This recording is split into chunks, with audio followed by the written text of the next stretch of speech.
noise I make comes from these instruments.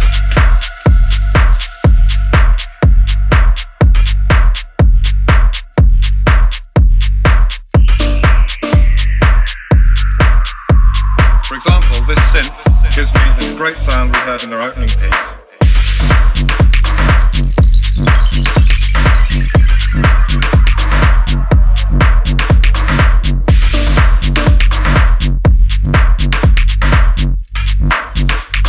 Using this machine as sample.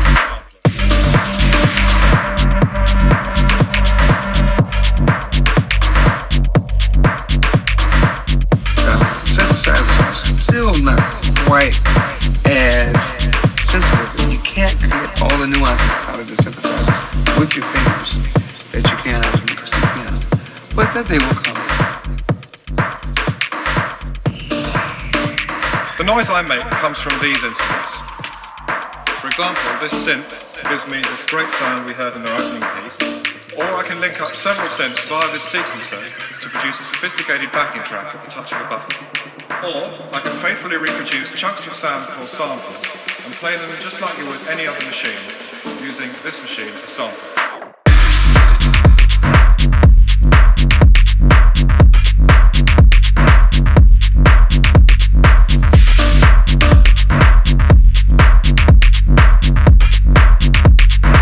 The noise I make comes from these instruments.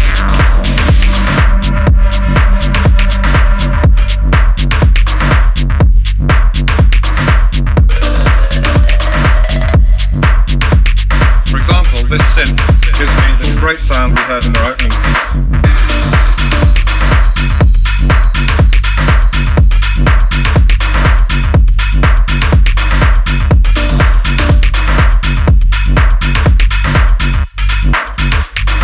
Using this machine as sample.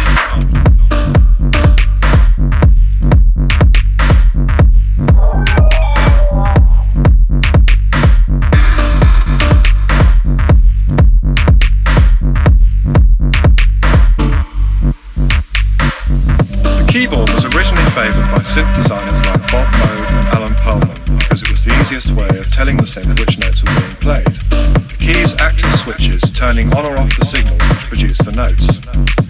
From a playing point of view, synthesizers gave access to a whole new range of sounds and effects, but a major limitation of these early keyboards was their lack of touch sensitivity. Basically, piano key is on the pad to the actual thing that produces the sound, which is the string.